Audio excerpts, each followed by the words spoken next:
Hi friends, welcome to my channel. ఈరోజు spicy గోంగూర mutton ఎలా చేసుకోవాలో చేసి చూపిస్తానండి. చాలా స్పైసీగా చాలా బాగుంటుంది. 250 గ్రామ్స్ మటన్కి నేను మెజర్మెంట్స్ చెప్తున్నాను. 2 onions, 1 tomato and 2 green chilli తీసుకోవాలండి. ఈ కర్రీకి అయితే మాత్రం మనం ఆనియన్ పీసెస్ని ఇట్లాగా బిర్యానీకి కట్ చేస్తాం కదా, రౌండ్ స్లైసెస్ కింద కట్ చేసుకోవాలి. కూర దీన్ని బట్టి కూడా టేస్ట్ అనేది చాలా ఎన్హాన్స్ అవుతుంది. ఇట్లా రౌండ్గా బిర్యానీ టైపు స్లైసెస్ కింద కట్ చేయాలండి. అలాగే టమాటాని కూడా పొడవుగా కట్ చేసుకోవాలి. గ్రీన్ చిల్లీని కూడా మనం నిలువుగా కట్ చేసుకొని పెట్టుకోవాలండి. ఈ కూర మాత్రం కొద్దిగా స్పైసీగా పుల్ల పుల్లగా చాలా బాగుంటుంది. చాలా సింపుల్. అలాగే గోంగూర కనుక ఒక కప్పు, చిన్న కప్పు గోంగూర పెట్టుకున్నది తీసుకుంటే సరిపోతుంది. మొదటిగా మనం ఒక బాండీని పెట్టుకొని ఒక 3 స్పూన్స్ ఆయిల్ వేసుకున్న తర్వాత మనం కట్ చేసి పెట్టుకున్న స్లైసెస్గా కట్ చేసుకున్న onion, tomato and green chilli వేసుకున్న తర్వాత ఒక కొద్దిగా పసుపు వేసుకొని చక్కగా మనం ఫ్రై చేసుకోవాలండి. లో ఫ్లేమ్లో పెట్టి మనం మూత పెట్టి మగ్గనివ్వాలి. అలా మగ్గనిస్తే వాటర్ అన్నది పైకి పోకుండా దాంట్లోనే పడి కూర అన్నది చాలా మెత్తగా టేస్టీగా అనిపిస్తుందండి. మూత పెట్టి మగ్గనివ్వాలి. అట్లాగే ఈ ఈ ఆనియన్, టమాటా, ఈ గ్రీన్ చిల్లీకి సరిపడా సాల్ట్ వేసుకొని మనం మూత పెట్టి ఒక 5 మినిట్స్ మగ్గనివ్వాలండి. నూనె అవంతా మగ్గిన తర్వాత కూర చాలా బాగుంటుంది. మనం మూత పెట్టి మగ్గనిద్దాము. ఇప్పుడే గుర్తుపెట్టుకోండి, దీనికి సరిపడా సాల్ట్ మాత్రమే వేసుకోవాలి. కర్రీకి కావాల్సినంత కాదు. మూత పెట్టి మగ్గనిచ్చిన తర్వాత ఒకసారి మూత తీసి చూద్దాం. చూడండి, చక్కగా మెత్తగా చాలా బాగా గుజ్జుగా మగ్గింది కదా. ఇట్లా మగ్గితే కూర చాలా టేస్టీగా ఉంటుంది.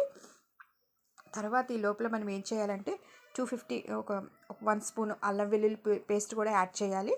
యాడ్ చేసి ఒకసారి ఈ ఆయిల్ ఇలాగా మనం కలిపి పెట్టుకోవాలి. అలాగే ఒక 3 స్పూన్స్ కారం వేసుకోవాలండి. కారం ఎక్కువే పడుతుంది, ఎందుకంటే గోంగూర యాడ్ చేస్తాం కనుక మనకి పులుపు కనుక కాస్త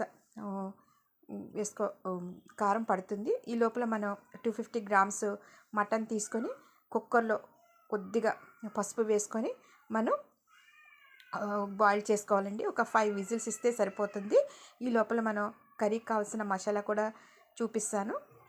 ఒక 5-6 వెల్లుల్లి రెబ్బలు, చెక్క, లవంగాలు, జీలకర్ర, 1 స్పూన్ ఆవాలు, అలాగే కొద్దిగా మెంతులు, చాలా తక్కువ మెంతులండి, ఒక 5-6 మెంతులు.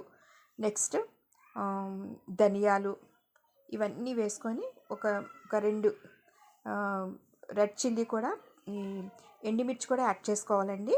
ఆ కూర చక్కటి స్మెల్ వస్తుంది. ఇవంతా కొద్ది వాటర్ పోసుకొని మీరు మిక్సీ పట్టుకోవాలి. మిక్సీ పట్టుకున్న తర్వాత మనం ప్రక్కన పెట్టుకొని ఆల్రెడీ కుక్ అయిన మటన్ ఉంటుంది కదండి, మటన్ని మనం ఈ ఫ్రైడ్ ఆనియన్స్లోకి మనం యాడ్ చేసేయాలి. ఒకసారి ఇలా కలిపి పెట్టుకోవాలండి.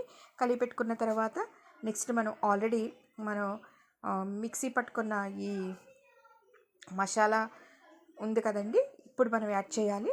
యాడ్ చేసుకున్న తర్వాత మొత్తం యాడ్ చేసుకోవాలండి. యాడ్ చేసుకున్న తర్వాత మనం ఆల్రెడీ మనం ఉడకపెట్టించుకున్న గోంగూర ఉంది కదా, అది కూడా మనం ఇదే టైంలో యాడ్ చేసుకొని మనం మూత పెట్టి మళ్ళీ ఒక 5 మినిట్స్ మగ్గనివ్వాలండి. మొత్తం మసాలా, అల్లం వెల్లుల్లి, గోంగూర మటన్కి బాగా పట్టుకొని మటన్ పీస్ చాలా టేస్టీగా పుల్లగా చాలా బాగుంటుందండి.